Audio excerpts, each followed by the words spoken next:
a la luz. Episodio 1. Todo empezó como una broma, ¿sabes? No creíamos en esas cosas. ¿La Ouija? Puras tonterías, o eso decíamos. Recuerdo bien ese día.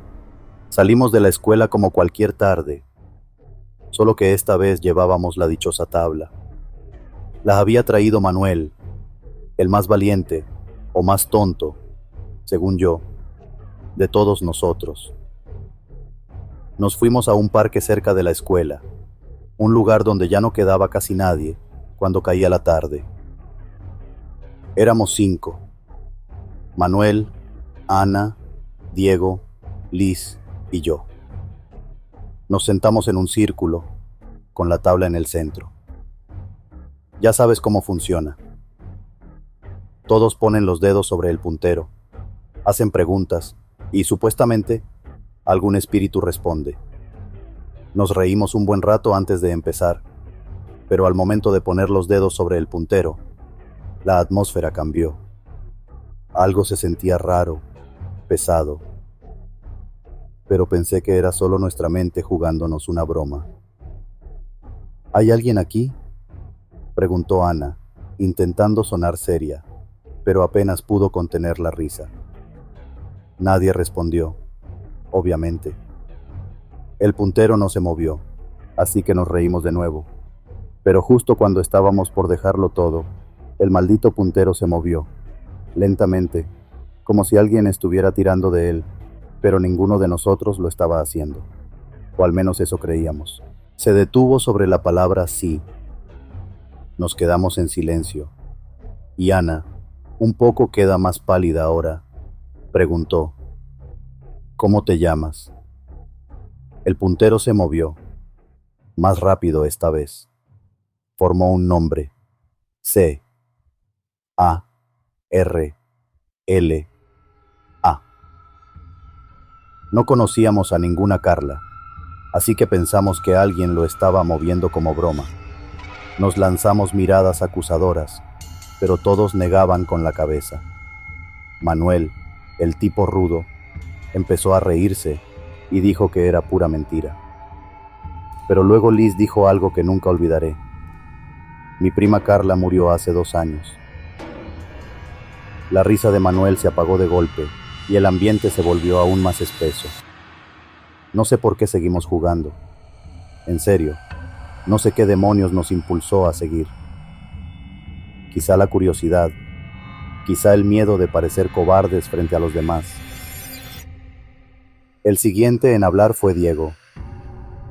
¿Qué quieres de nosotros? El puntero se movió otra vez, más rápido, como si algo más fuerte estuviera empujándolo. M, U, E, R, T, E. Muerte, dijo Liz, con la voz temblorosa. Nos quedamos helados. Ana, que era la más asustada, quiso salir corriendo, pero Manuel la detuvo. No seas cobarde, le dijo, aunque su voz ya no sonaba tan segura.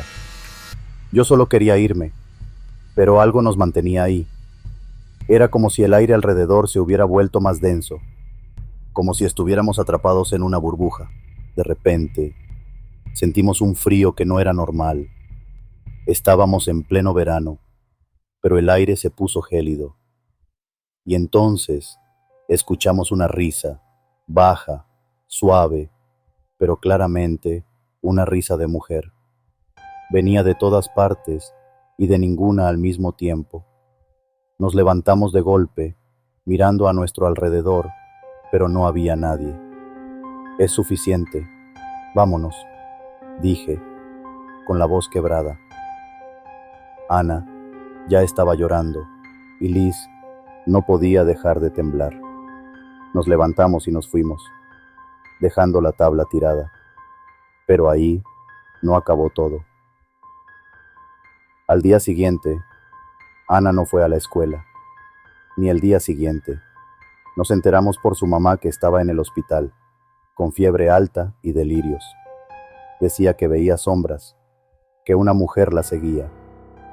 «Es Carla», nos dijo Liz, convencida de que la habíamos molestado.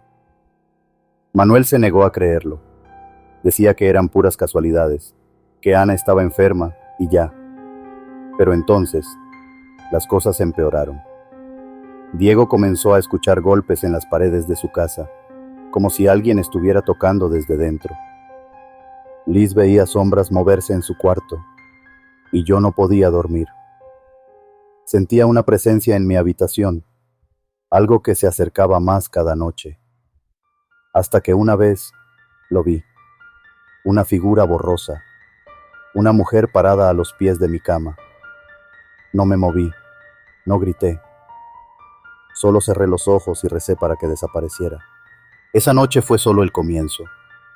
Después de que vimos aquella figura de mujer, cada uno comenzó a vivir su propio infierno, y aunque dejamos de vernos, el miedo nos mantuvo atados de alguna manera. Es difícil explicarlo. Es como si algo nos hubiera marcado para siempre. Recuerdo claramente una noche, unos días después de lo de Ana. Yo estaba en mi habitación, tratando de olvidar lo que había pasado, diciendo que solo eran alucinaciones, que quizás me había dejado llevar por el ambiente. Pero entonces, a eso de las 3 de la mañana, desperté con el cuerpo totalmente rígido. Fue como si alguien estuviera encima de mí, una presencia oscura, pesada, que me dificultaba respirar. Mi cuarto estaba oscuro, demasiado oscuro, como si alguien hubiera apagado hasta la luz de la luna. Intenté moverme, pero no pude, y ahí estaba ella. Al principio, solo era una sombra en la esquina, una mancha más oscura que el resto del cuarto, pero mientras la miraba, sus contornos empezaron a definirse. Era una mujer de pelo largo, sucio, pegado a su rostro pálido y esquelético. Sus ojos eran solo 2 sombras profundas y vacías, como agujeros oscuros que me tragaban. Empezó a acercarse, flotando en silencio, y mi cuerpo seguía paralizado. Mis músculos temblaban por el esfuerzo de moverme, de gritar, pero era inútil. Cuando llegó hasta la orilla de la cama, abrió la boca en una sonrisa torcida, mostrando unos dientes amarillentos, afilados. «No te vas a deshacer de mí», susurró, y ese murmullo se sintió como un cuchillo en mis oídos. Al día siguiente, llegué a la escuela con unas ojeras terribles, sin ánimos de hablar con nadie. Pero ahí estaban Manuel, Diego y Liz, con caras igual de pálidas y desgastadas. Era claro que cada uno estaba pasando por algo similar. Nos sentamos en silencio en un rincón del patio, y al poco tiempo Manuel habló en voz baja, casi en un susurro. «Anoche la vi», dijo. Su voz apenas era un hilo. Estaba en el baño, mirándome desde el espejo. Estaba tan cerca, la escuchaba respirar, y pensé que me iba a ahogar ahí mismo. Diego asintió con la cabeza. Sus manos temblaban mientras agarraba su mochila. A mí me habla, me llama en la noche, golpea mi ventana, aunque vivo en un segundo piso. No dejo de escuchar cómo raspa el cristal. Anoche, escuché que la ventana se abrió, y Liz, quien siempre había sido la más escéptica, comenzó a llorar en silencio. Yo escucho su risa. Cada noche. Ya no sé qué es real y qué no. Ayer la vi sentada en mi cama, jugando con mi pelo mientras dormía. Se quedó mirándome por horas, y yo no podía moverme. Fue ahí cuando supimos que no había forma de escaparse de esto. La presencia de Carla, o lo que fuera, nos estaba cazando. Ese mismo día decidimos ir a ver a Ana en el hospital. Quizá ella sabía algo más. Quizá había visto algo mientras estaba ahí. Llegamos al hospital y le pedimos a la mamá de Ana si podíamos entrar, pero nos advirtió que Ana estaba diferente, que había perdido peso y tenía unas marcas de moretones en el cuello, como si alguien la hubiera estrangulado. Cuando entramos a su habitación, Ana estaba sentada en la cama, mirando fijamente a la ventana. Parecía ida, perdida en algún lugar que solo ella podía ver. Nos acercamos despacio, y Diego le tomó la mano. Ella giró la cabeza, con una lentitud escalofriante, y nos miró con una expresión que no parecía suya. Sus ojos estaban vacíos, pero su boca esbozaba una sonrisa que no tenía nada de normal. «Ella está en todas partes», susurró. «No nos dejará. Quiere algo de nosotros, algo que ya no podemos devolver». En ese momento, las luces de la habitación parpadearon, y por una fracción de segundo, vimos una figura detrás de Ana en el reflejo de la ventana. Era ella, Carla, o lo que quedaba de ella. Estaba ahí, observándonos, su rostro distorsionado en una mueca de odio que no parecía de este mundo. Entonces, Ana comenzó a convulsionar, su cuerpo retorciéndose como si alguien la estuviera sujetando y estrangulando. Las enfermeras entraron corriendo, intentando sujetarla, mientras nosotros nos quedábamos paralizados en la esquina, viendo cómo Ana sufría. Desde ese día, Ana no volvió a ser la misma, y las cosas solo empeoraron. Después de esa visita, Manuel dejó de ir a la escuela. Nos enteramos por sus padres que había sufrido un accidente en casa. Dijeron que se había caído por las escaleras en medio de la noche, pero nosotros sabíamos que no era un simple accidente. Diego comenzó a tener visiones de Carla en todos lados, en el espejo del baño, en el reflejo de las ventanas, incluso en el agua de su vaso. Decía que podía escucharla cantando, una canción que ninguno de nosotros conocía, una melodía rota y lúgubre que no dejaba de resonar en su cabeza. Un día, Liz apareció en la escuela con marcas en sus brazos, como si alguien la hubiera agarrado con fuerza. Cuando le preguntamos, solo dijo, temblando, que había tenido otra visita de Carla la noche anterior. Decía que la sentía cada vez más cerca, que podía escuchar su respiración en su oído y sentir sus manos frías alrededor de su cuello. Finalmente, yo también tuve mi peor encuentro.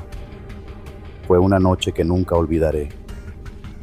Desperté sintiendo un peso en el pecho, y ahí estaba ella, Carla, sentada sobre mí, mirándome con esos ojos vacíos. Sus manos frías se cerraron alrededor de mi cuello, apretando cada vez más fuerte. No podía respirar, sentía que me ahogaba, y mientras más luchaba, más fría se volvía la habitación.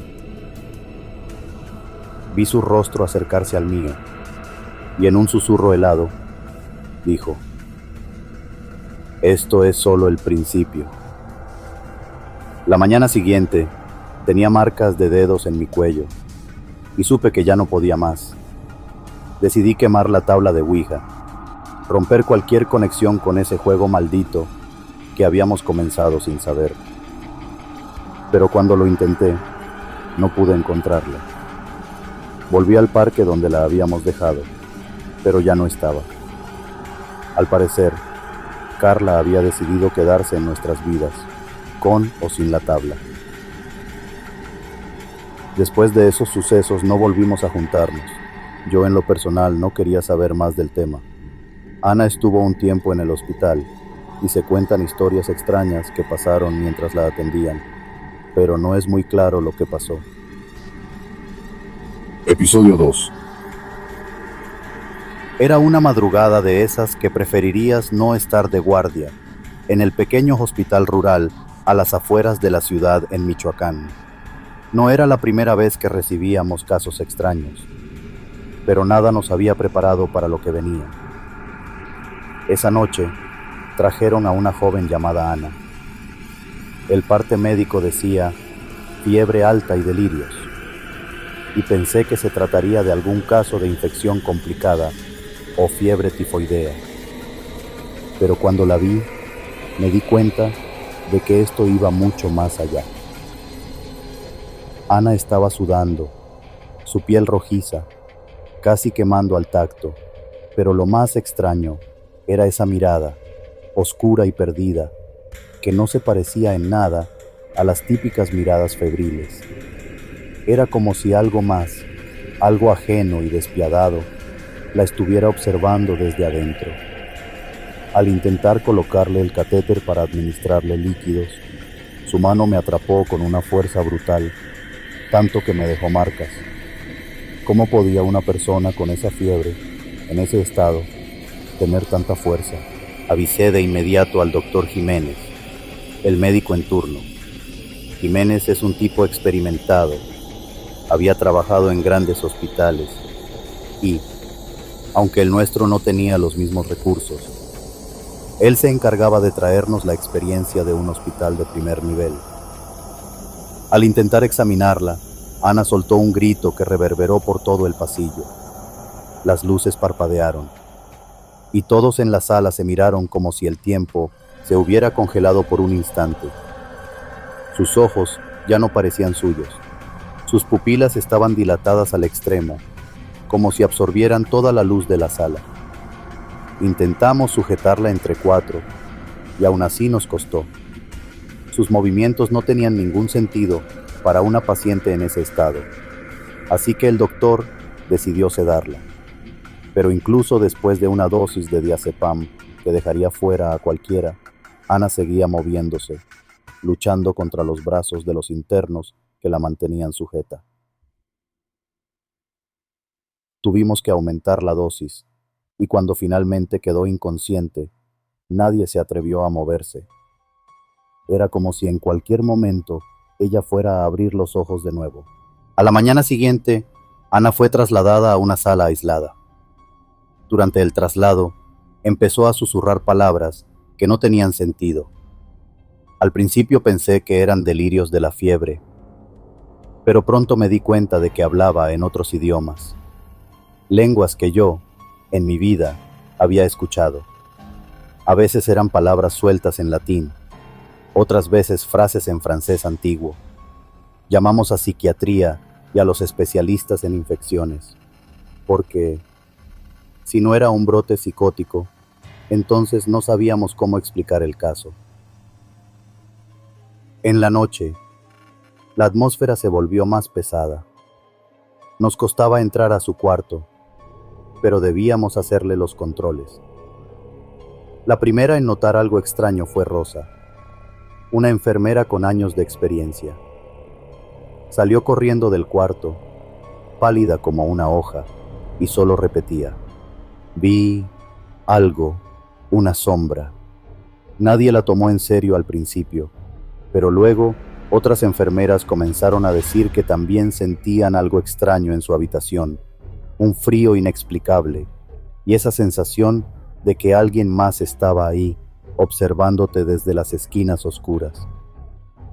Las cosas se descontrolaron cuando la paciente del cuarto contiguo, una anciana con problemas respiratorios, comenzó a gritar que una bestia negra se estaba asomando por la pared que daba al cuarto de Ana. La mujer convulsionó y tuvieron que sedarla.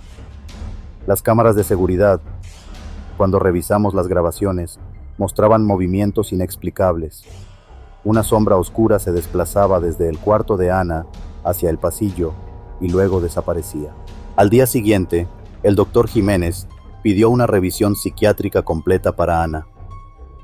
Convocamos al doctor Morales, el psiquiatra, quien empezó el análisis con cautela. Al entrar, Ana comenzó a reírse, una risa que nos heló la sangre a todos. No era solo el sonido, era la expresión en su rostro. Morales comenzó a interrogarla, y ella solo sonreía mientras repetía, en latín fluido: soy muchos, somos antiguos. Ustedes no saben lo que somos. Durante una de las sesiones, Morales intentó una intervención más profunda.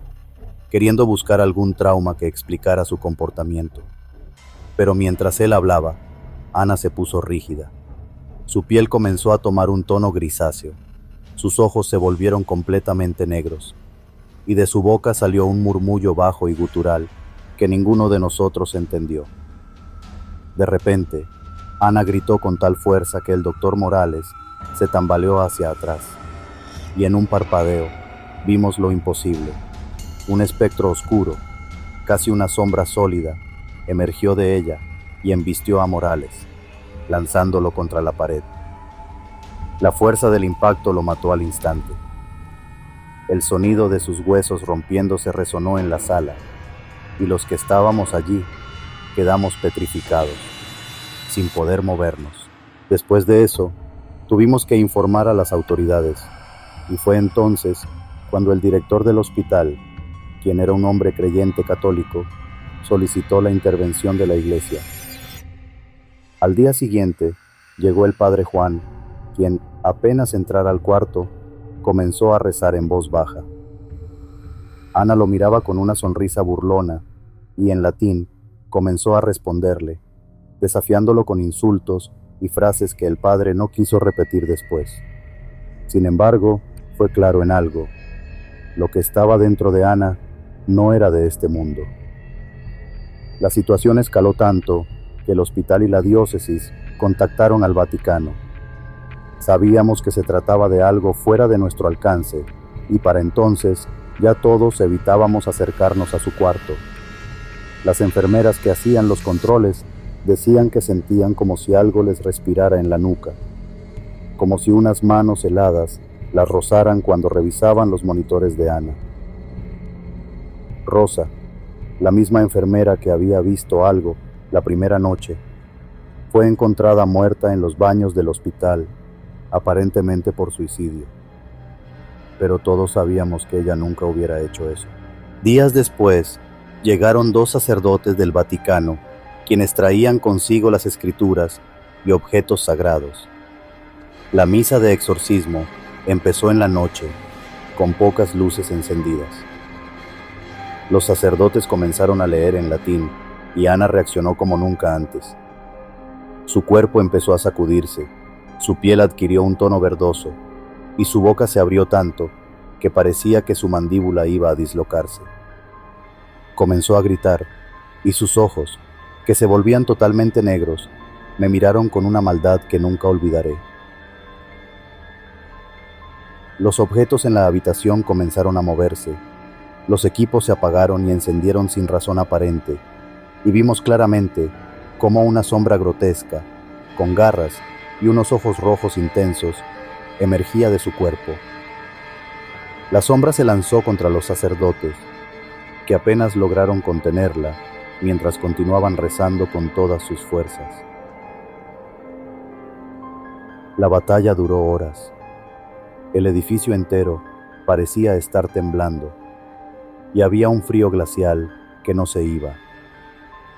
Ana empezó a sacar un líquido verde como si fuera un vómito.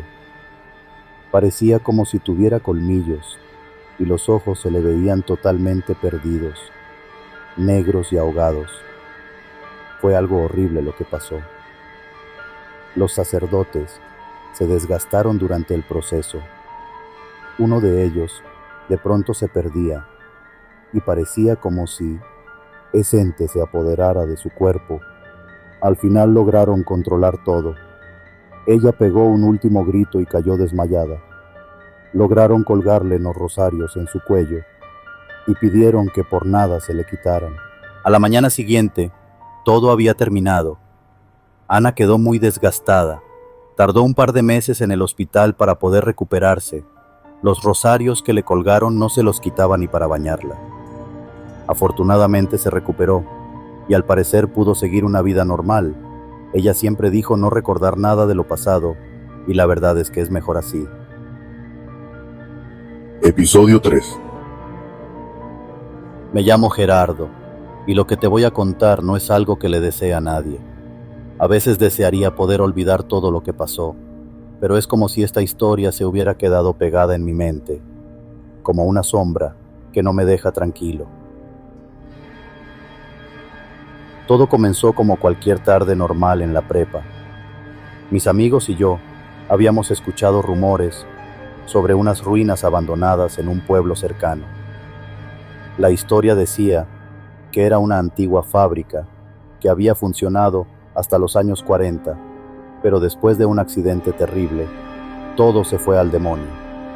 Carlos, que siempre andaba buscando alguna aventura, fue el primero en sugerir que fuéramos a explorar. Nos juntamos el sábado temprano. Carlos, Judith, Bruno, Estefanía, Javier y yo. Todos íbamos emocionados, como si nos esperara una simple excursión. En el camino íbamos cantando y riendo, bromeando sobre lo que íbamos a encontrar. La gente del pueblo decía que esa fábrica estaba maldita, pero nosotros, como buenos adolescentes que creen saberlo todo, no le hicimos caso a ninguna advertencia. Cuando llegamos, la fábrica realmente parecía un lugar olvidado por el tiempo. Era un edificio grande, de paredes caídas y ventanas rotas. La pintura estaba descascarada y la hierba crecía en medio del concreto agrietado. Todo estaba cubierto de polvo y el silencio era inquietante.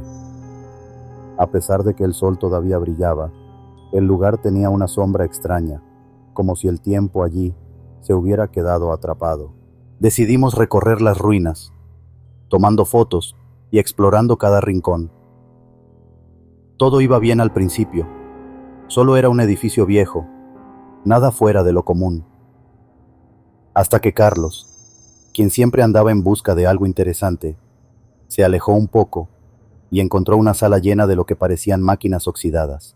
«¡Hey, vengan a ver esto!», gritó, y todos corrimos hacia donde estaba. Ahí, en medio de las máquinas, había una puerta que parecía haber sido instalada después del cierre de la fábrica. Estaba cerrada y obstruida por unos troncos viejos.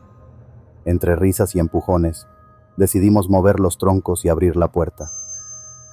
Cuando lo hicimos, nos golpeó un olor a polvo y a humedad, un olor viejo, como a cosas olvidadas. Entramos uno por uno, y al cruzar el umbral, el ambiente cambió. Era como si algo en el aire se hubiera vuelto más denso, pesado, y el silencio se volvió ensordecedor.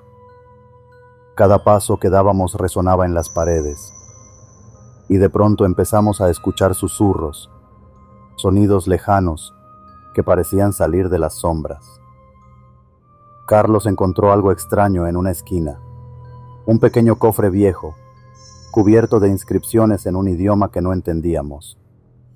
Todos pensábamos que podría haber algo valioso dentro, y aunque una parte de mí me decía que era mejor dejarlo ahí, no pude decir nada cuando Carlos lo abrió. Dentro del cofre había 3 amuletos, tallados con unos rostros horribles, figuras alargadas y desproporcionadas que parecían gritar en silencio. Carlos tomó el primer amuleto y lo levantó, riéndose de su tesoro. Al instante, el ambiente se volvió tan helado que nos dolían los huesos. Judith tomó el segundo amuleto, y al hacerlo, el silencio fue roto por un grito desgarrador, como si algo o alguien estuviera siendo torturado. Bruno, que siempre se las daba de valiente, tomó el último amuleto. En cuanto lo hizo, la luz que entraba por las ventanas empezó a oscurecerse, como si el día estuviera acabando prematuramente. Ahí empezó lo peor. En el rincón de la sala, una sombra comenzó a moverse.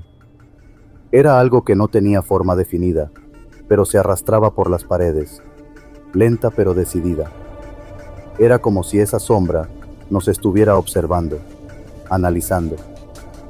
Judith dio un paso hacia atrás, y en ese momento todos sentimos un golpe en el estómago.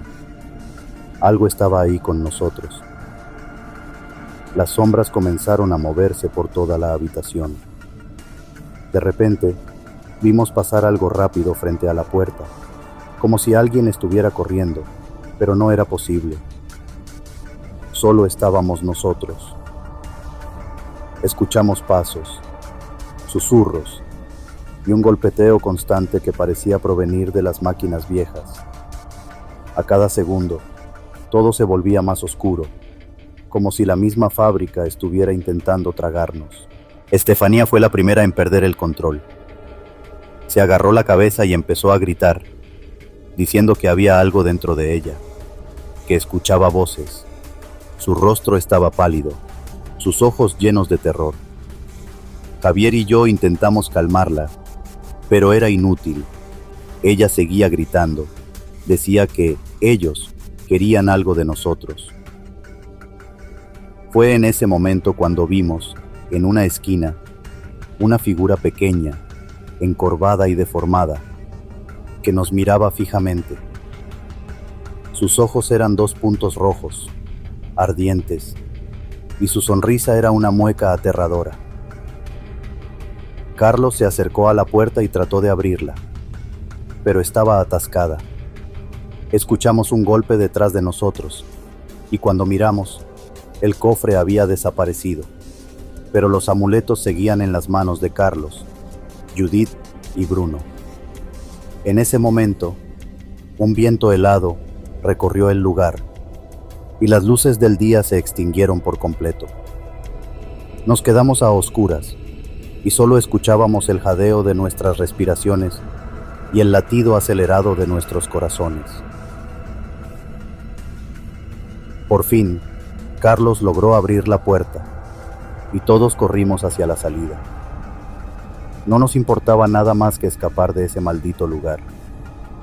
Al salir, nos dimos cuenta de que el sol apenas se estaba poniendo, pero había algo en el aire, algo oscuro, algo que no nos soltaba. Regresamos al pueblo, pero Estefanía no volvió a ser la misma. Comenzó a tener episodios de locura, a gritar en medio de la noche que ellos venían por ella. Javier, por otro lado, se alejó de nosotros. Nunca quiso hablar de lo que pasó, y aunque intenté encontrarlo varias veces, él evitaba cualquier contacto. No sé qué le habrá pasado. Hasta el día de hoy, sigo sin entender qué fue lo que vimos, qué fue lo que liberamos. Pero cada noche, cuando cierro los ojos, vuelvo a ver esas sombras, escucho esos gritos y siento el peso de ese amuleto que aún parece seguirnos. Episodio 4. Esto me pasó hace tiempo en casa, cuando Carlos, mi hermano mayor, regresó de su viaje de estudios. Todo empezó a ponerse raro en la casa. Había traído un amuleto como recuerdo, una especie de medallón viejo, oscuro, que según él compró en un mercado local. Al principio no le dimos mucha importancia, la verdad. Nos reímos porque él siempre andaba trayendo cosas extrañas de sus viajes. Pero esta vez la cosa fue distinta. El medallón en sí era raro. Tenía una especie de cara tallada, pero no era una cara humana. No del todo. Algo en sus ojos te ponía los pelos de punta, como si te estuviera mirando. Carlos lo dejó sobre una repisa en la sala y se olvidó de él, pero la casa no. A los pocos días empezaron los ruidos. Primero, por las noches, escuchábamos pasos en los pasillos, como si alguien anduviera caminando de un lado a otro. Nos levantábamos para ver qué era, pero no había nadie. Mis papás decían que era la madera de la casa que crujía, pero no sonaba como eso. Estos pasos eran pesados, lentos, como si algo o alguien estuviera arrastrándose por el suelo. Después empezaron las sombras. Mi hermana Andrea fue la primera en verlas. Una noche, mientras estaba en su cuarto, me gritó asustada, diciendo que había visto una sombra alta en la esquina. Cuando fui, no había nada, pero su cara de miedo era tan real que me hizo dudar. Dijo que la sombra se movía, que estaba viendo hacia ella. Intenté tranquilizarla, diciéndole que fue su imaginación, pero al fondo de mi mente, algo no cuadraba. Pasó una semana, y los sucesos extraños se hicieron más intensos. Las luces parpadeaban sin razón y las cosas en la casa se movían solas. Un domingo por la tarde, el vecino, don Julián, vino a visitarnos. Era amigo de la familia desde siempre. Un hombre simpático que venía seguido a platicar con mi papá y tomar café. Pero esa tarde fue diferente. Mientras estábamos sentados en la sala, platicando, don Julián se quedó mirando fijamente al medallón en la repisa. Se puso pálido de golpe, como si hubiera visto un fantasma. ¿De dónde sacaron eso?, preguntó, con la voz temblorosa. Mi papá le explicó que Carlos lo había traído de su viaje. Don Julián no dijo nada más, pero lo vi inquieto, nervioso. Se despidió antes de lo habitual y se fue apresurado. Esa misma noche, don Julián murió. Dijeron que le dio un ataque al corazón, pero algo dentro de mí sabía que tenía que ver con el amuleto. Todo empeoró después de su muerte. Los gritos empezaron. Al principio eran susurros, como si alguien murmurara en las esquinas de la casa. Pero pronto, esos susurros se convirtieron en gritos desesperados, como si alguien estuviera siendo torturado justo al lado de nuestros cuartos. Eran tan fuertes que no podíamos dormir. Lo más aterrador era que, cada vez que uno de nosotros se levantaba a revisar, los gritos se detenían, pero la casa quedaba fría, como si algo invisible se moviera con nosotros. Mi papá intentó deshacerse del medallón, lo llevó al jardín y lo enterró bajo un árbol, pensando que con eso todo terminaría. Pero al día siguiente, el medallón estaba de vuelta en la repisa, en el mismo lugar donde Carlos lo había dejado. Nadie sabía cómo había regresado. Carlos intentó ignorarlo, pero cada noche las sombras se hacían más grandes, más nítidas. A veces, parecía que podías ver figuras deformes arrastrándose por el suelo. Una noche, Andrea me despertó llorando. Decía que alguien la estaba mirando desde la ventana. Cuando fui a revisar, vi algo que me dejó helado. Una figura oscura, alta, con los ojos brillando en la oscuridad, como si estuviera esperando entrar. Cerré la cortina de golpe y no dormimos en toda la noche. Sabía que no era solo nuestra imaginación, algo estaba pasando. Finalmente, mi mamá decidió que necesitábamos ayuda. Fuimos con un cura del pueblo, y aunque al principio no nos creyó, accedió a bendecir la casa. Cuando llegó, lo notamos inquieto. El ambiente en la casa era tan denso que hasta él lo sintió. Mientras recorría las habitaciones rezando, las luces parpadeaban y los gritos se escuchaban más fuertes que nunca.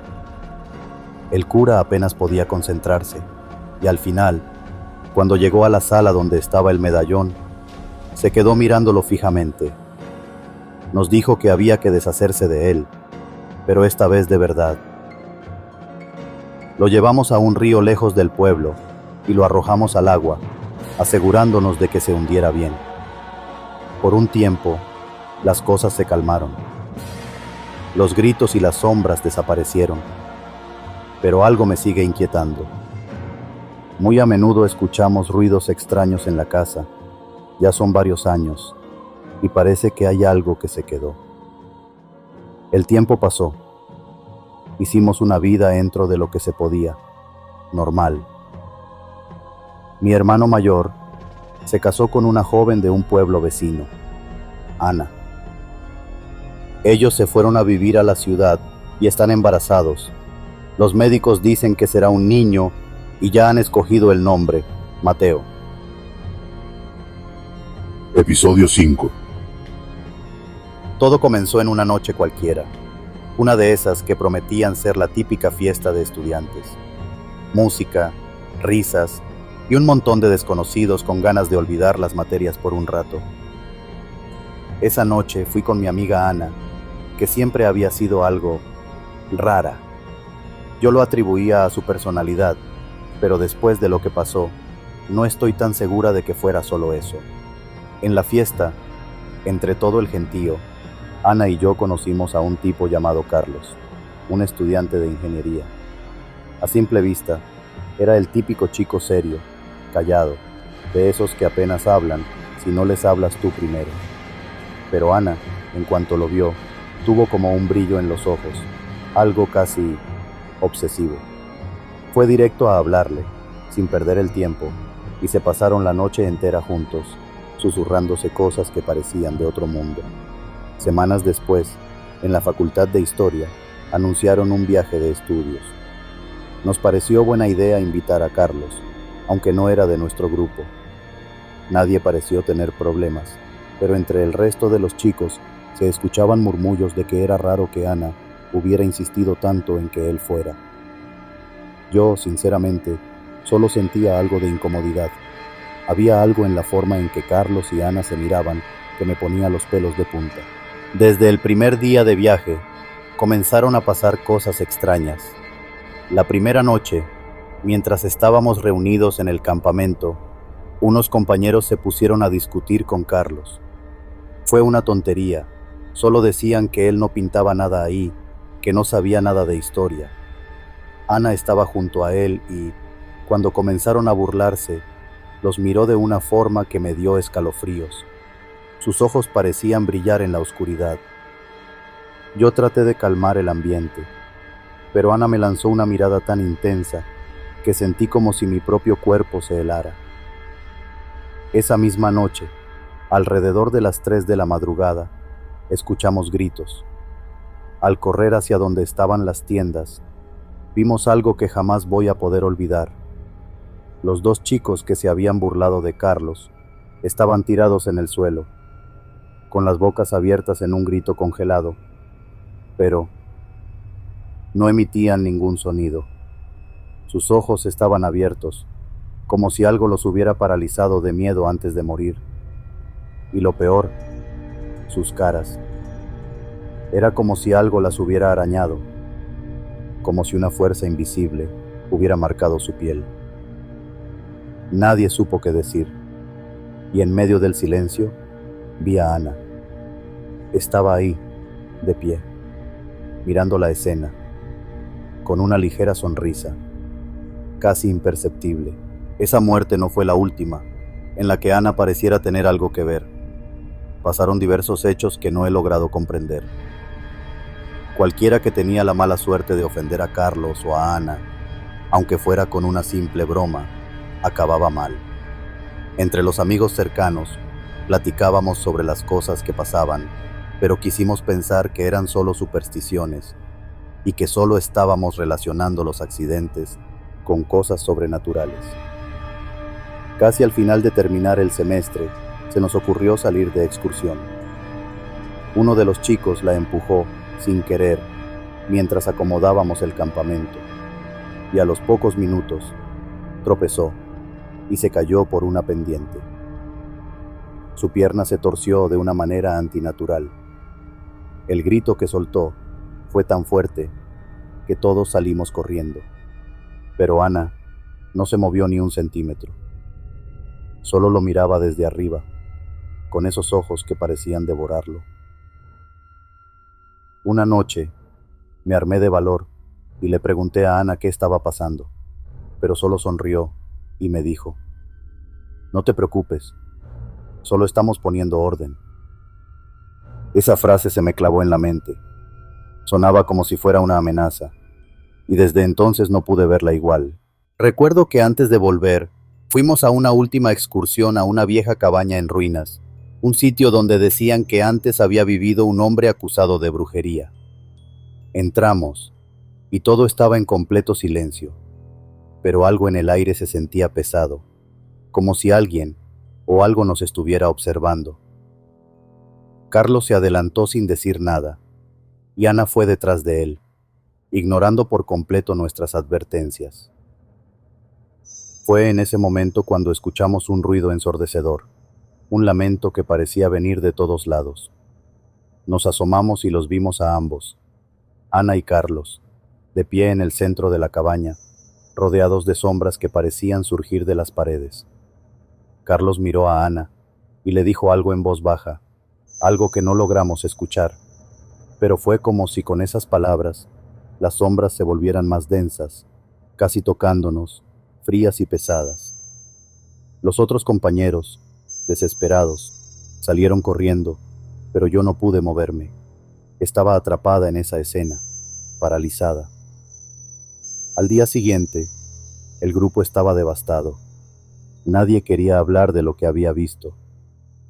Algunos dijeron que, al ver a Carlos y a Ana en esa cabaña, sintieron que sus propios cuerpos se desmoronaban, como si algo oscuro los consumiera. Yo apenas lograba pensar con claridad, y cuando miré a Ana para entender qué pasaba, ella simplemente me susurró, no eran dignos. Episodio 6. Nosotros no somos de espantarnos fácil, pero esa noche me hizo pensar que hay cosas en este mundo que es mejor no saber, que es mejor no ver. Me llamo Manuel y trabajo en el campo con mi compadre Vicente, en un pueblito pequeño a las afueras de Michoacán. Esa tarde habíamos estado sembrando casi todo el día, y como se nos pasó la hora, decidimos tomar un atajo al regreso. Era una vereda poco transitada que atravesaba unos terrenos viejos y medio abandonados. Aunque no me sentía muy a gusto, Vicente insistió en que nos haría llegar al pueblo mucho más rápido. La tarde ya iba cayendo, y en cuanto pusimos un pie en esa vereda, el aire cambió. Había algo raro en el ambiente, un silencio pesado que ni siquiera dejaba oír los grillos. Aún así, seguimos caminando. Al cabo de unos minutos, empezó a oscurecer de golpe, como si la noche se estuviera cerrando encima de nosotros antes de tiempo. Fue entonces cuando los vimos. A la distancia, entre los matorrales, había dos personas, una pareja. Eran jóvenes, con ropas viejas y desgastadas, algo extrañas, como si fueran de otra época. No era normal ver a nadie en esos terrenos, y menos a esa hora, pero Vicente y yo nos detuvimos, intrigados y a la vez inquietos. Observamos cómo la pareja se agachaba, casi en cámara lenta, alrededor de algo que estaba en el suelo. Nos acercamos, tratando de no hacer ruido. Entonces, a la luz pálida de la luna, vimos lo que estaban haciendo. Habían formado un círculo con piedras y dentro de él había objetos que no reconocimos al principio. Plumas, huesos, ramas secas y unas velas encendidas que apenas lograban iluminar sus rostros. El joven, con una expresión rígida y sin emoción, empezó a murmurar algo, como si estuviera rezando en un idioma extraño, incomprensible, y la muchacha lo imitaba. Sentí que un escalofrío me recorría la espalda y le hice señas a Vicente para que nos fuéramos de ahí, pero él se quedó quieto, con los ojos clavados en esa escena. Algo en ese ritual parecía absorberlo, algo que también empezaba a atraparme a mí. De repente, el ambiente se volvió mucho más frío, y todo se puso raro. Las sombras alrededor del círculo se hicieron más densas, como si el mismo campo estuviera cerrándose alrededor de ellos. La luna empezó a cubrirse, como si una nube pesada la tapara, y entonces, entre las sombras, algo se movió. Primero pensé que era un truco de la luz, pero no. Ahí, entre los árboles, apareció una figura, alta, delgada y completamente oscura. Era un espectro, pero no un fantasma cualquiera. Era una figura deformada, con brazos y piernas retorcidos, y un rostro cubierto de lo que parecían máscaras de cera derretida. La cosa caminaba despacio, en silencio, deslizándose entre los árboles, sin hacer el más mínimo ruido. El espectro se acercó al círculo, y la pareja siguió con su ritual, ignorándolo por completo, como si estuvieran en trance. Vicente y yo apenas podíamos movernos. Nuestros pies parecían clavados al suelo, y el frío era tan intenso que nuestros dientes empezaron a castañar. Fue entonces cuando sucedió algo que no puedo olvidar. La figura extendió un brazo huesudo, apuntando hacia la pareja, y un grito desgarrador llenó el aire, un sonido tan inhumano que me retorció el estómago. La muchacha, sin dejar de murmurar, levantó la vista y miró directamente al espectro. En ese momento, sus ojos brillaron en un tono amarillento, como si no hubiera más que vacío dentro de ella. Vicente y yo tratamos de retroceder, pero la figura se giró hacia nosotros. Pude sentir su mirada, aunque no tenía ojos. Era como si una presencia invisible, fría y asfixiante, me estuviera atrapando, estrujándome el alma. Al mismo tiempo, en el campo alrededor, comenzaron a escucharse pasos, como si alguien estuviera caminando sobre la hojarasca seca. Miramos alrededor, y ahí, entre las sombras, empezaron a aparecer más figuras, todas deformes, como espectros salidos de una pesadilla. Cada una de esas sombras nos miraba, y con cada segundo que pasaba, se acercaban más y más. Sentí un peso en el pecho, como si el aire se estuviera llenando de algo venenoso que me quitaba el aliento. Vicente y yo intentamos correr, pero fue inútil. Apenas podíamos movernos. Las figuras nos rodeaban, susurros y gemidos llenaban el aire, y por más que intentábamos gritar, nuestras voces no salían. De repente, la pareja en el círculo se quedó completamente quieta, y el muchacho levantó las manos hacia el cielo, mientras decía algo en voz baja. En ese momento, el espectro principal, el de la figura retorcida, se inclinó hacia ellos, como si estuviera tomando algo de sus cuerpos. Fue cuando vimos cómo la muchacha empezó a palidecer. Sus labios se tornaron azulados, y su rostro perdió todo color. La sombra parecía estar absorbiendo su vida, y ella se desvanecía como una vela al final de la llama. Entonces, algo dentro de mí me hizo reaccionar. Jalé a Vicente con todas mis fuerzas, y logramos movernos, aunque apenas podíamos mantenernos de pie. Corrimos de vuelta al camino, sin mirar atrás, escuchando todavía los susurros y gemidos de aquellas sombras que parecían perseguirnos. Cada vez que volteábamos, nos parecían más cercanas, y el frío que llevábamos en el cuerpo no se nos quitaba. Finalmente, llegamos al borde de la vereda que nos llevaba de vuelta al pueblo, y justo cuando salimos del bosque, el aire volvió a sentirse más ligero. La luna estaba completamente despejada, y el campo se veía tan tranquilo, como si nada hubiera pasado. Al día siguiente, Vicente y yo apenas hablamos de lo ocurrido, pero ambos sabíamos lo que habíamos visto. Nadie nos creyó cuando intentamos contarlo. Unos días después, Vicente comenzó a enfermarse. Decía que en las noches veía sombras en su casa, que escuchaba susurros como los de aquella noche. Yo intenté ayudarlo, pero él apenas hablaba y cada vez se veía peor. Después de unos meses, se fue del pueblo sin decirle nada a nadie. Desde entonces, he sentido esa misma presencia cada vez que estoy solo. Un frío inexplicable y el susurro de esas sombras que parecían llamar mi nombre. A veces me despierto en la madrugada, con esa sensación de que algo me observa en la oscuridad, algo que todavía me sigue y que no me dejará en paz. Episodio 7. Llevaba ya varios años trabajando como recepcionista en ese hotel, un lugar tranquilo, en la mayor parte de su tiempo. Nunca había pasado nada fuera de lo común, hasta esa noche en particular. Era la primera vez que me tocaba cubrir el turno nocturno, y aunque no me encantaba la idea de quedarme toda la noche, me dije que sería pan comido. Qué equivocada estaba. Alrededor de las 10 de la noche, llegó al hotel una pareja bastante extraña. Me quedé observándolos un rato. Había algo en su presencia que me hacía sentir incómoda, pero no podía poner el dedo en qué era exactamente. El hombre, alto y delgado, tenía una piel tan pálida que casi parecía brillar bajo la luz del vestíbulo. No decía ni una palabra, solo me miraba fijamente, con unos ojos oscuros y hundidos que parecían ver más allá de mí como si estuviera escaneando mi alma. La mujer, por su parte, no levantó la vista en ningún momento, apenas se movía, como si estuviera congelada en el tiempo. Su cabello, negro como la noche, caía lacio y sin vida sobre sus hombros. La atmósfera alrededor de ellos se sentía densa, pesada, y por un momento pensé en no darles la habitación. Pero no podía rechazarles, sin motivo alguno.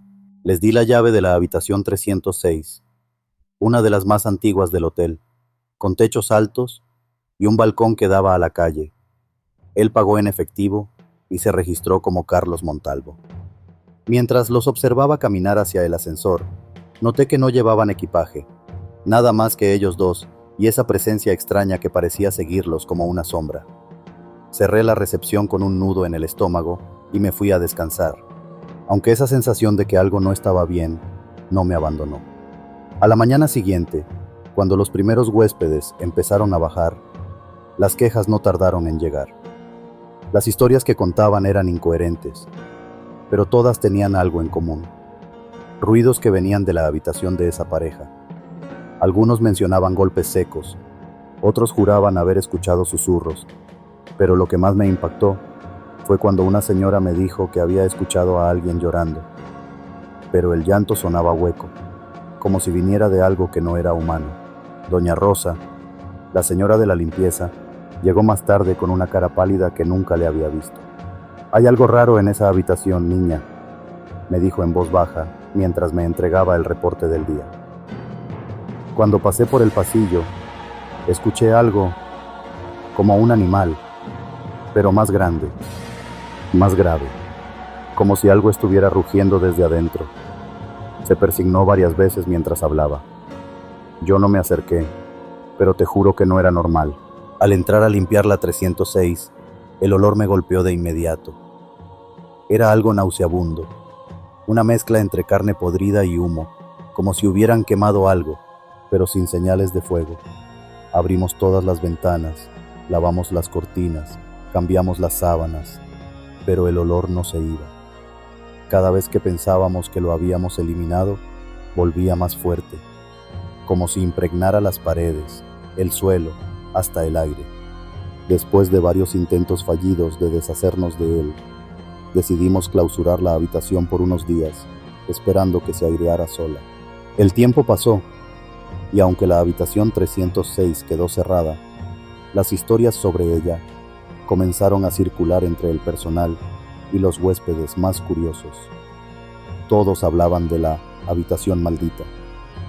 Los más escépticos se reían, pero poco a poco empezaron a llegar parejas que pedían quedarse ahí, solo por curiosidad. Ninguno pudo quedarse una noche completa. Algunos bajaban a mitad de la madrugada, pálidos y aterrados, diciendo que escuchaban risas de niños, susurros incomprensibles y esos rugidos que parecían venir de las entrañas de la tierra. Una pareja, en particular, me contó que, al apagar las luces, sintieron que la cama vibraba ligeramente, como si algo debajo de ellos se moviera.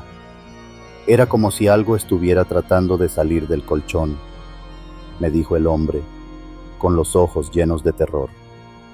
Su esposa, que no había dicho una palabra, simplemente asentía, abrazándose a sí misma, como si aún sintiera la presencia de lo que fuera que estaba con ellos esa noche. Las quejas se hicieron tantas que la dueña, desesperada, llamó a varios sacerdotes para bendecir la habitación. Cada uno de ellos entraba con su cruz en mano, murmurando oraciones, pero ninguno se quedaba mucho tiempo. Al salir, todos parecían confundidos o aterrados, como si algo dentro de esa habitación desafiara su fe.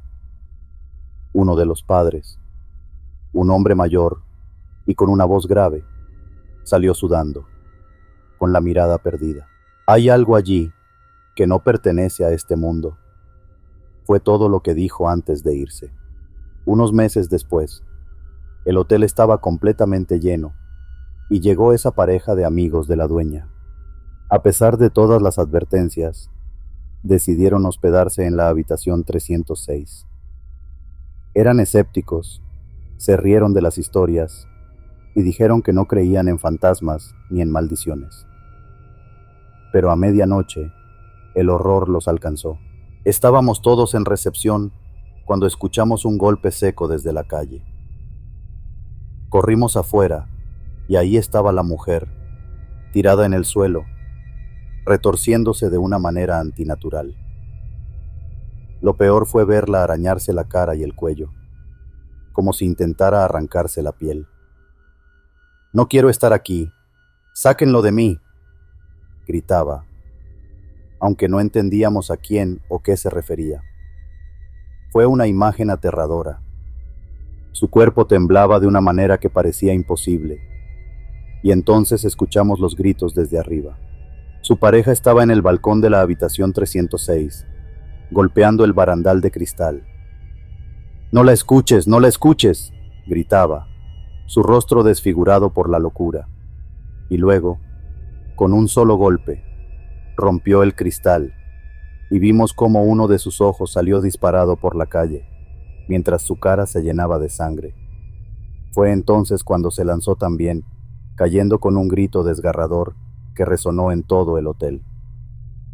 Cuando corrimos hacia arriba, todo el tercer piso olía a ese mismo olor a podrido y humo, pero más fuerte, como si lo que fuera que estuviera en esa habitación hubiera ganado más poder con cada vida que tocaba.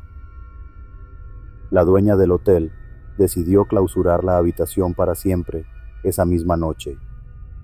Colocó crucifijos en las puertas, en las ventanas y hasta en el pasillo, pero algo me dice que, aunque ya nadie duerma en la 306, lo que sea que vive allí, no se ha ido, y temo que nunca se irá. Después de ese suceso, la dueña del hotel decidió clausurar la habitación para siempre. Le puso crucifijos por todos lados, pero ni eso parecía suficiente. Nadie volvió a entrar en la 306, y el hotel quedó marcado por aquel misterio que jamás pudo resolverse. Continuará.